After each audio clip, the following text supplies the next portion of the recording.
സർക്കാരിൻ്റെ വികസന പ്രവർത്തനങ്ങൾ നമുക്ക് ആദ്യത്തെ പറയുമ്പോൾ തന്നെ ഈ പെരുമ്പളം പാലം വെറും 12,000 പേരുള്ള ഒരു ദ്വീപിലേക്ക് 106 കോടി രൂപ ചെലവാക്കിക്കൊണ്ട് സർക്കാർ നടത്തിയ ഏറ്റവും വലിയൊരു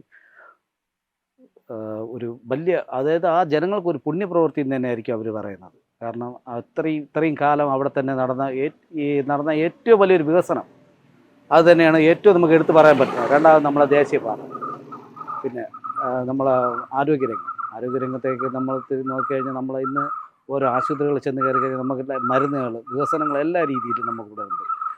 സർക്കാരിൻ്റെ ഭാഗത്തു നിന്നുള്ള എല്ലാ ആനുകൂല്യങ്ങളും എല്ലാ ജനങ്ങൾക്കും കിട്ടുന്നുണ്ട്. പിന്നെ അതേപോലെ തന്നെയാണ് നമുക്ക് പെൻഷൻ 2,000 രൂപ പെൻഷൻ, 600 രൂപ പെൻഷനിൽ തുടങ്ങി 2,000 രൂപ പെൻഷനിലേക്ക് എത്തിക്കഴിഞ്ഞു. അതേപോലെ തന്നെ 35 ലക്ഷം വരുന്ന സ്ത്രീകൾക്ക്, വീട്ടമ്മമാർക്ക് 1000 രൂപ പെൻഷൻ, പിന്നെ വിദ്യാർത്ഥികൾക്ക് സ്കോളർഷിപ്പുകൾ, എല്ലാവിധം സർക്കാർ ജനങ്ങളെ ഒത്തൊരുമിച്ച് കൊണ്ടുപോകുന്നതിൽ നമ്മളെ സർക്കാർ ഇനിയും 3ാം ടേണും വരണം എന്നാണ് തന്നെയാണ് ജനങ്ങൾക്ക് എല്ലാവർക്കും ആഗ്രഹം ആയിരിക്കും.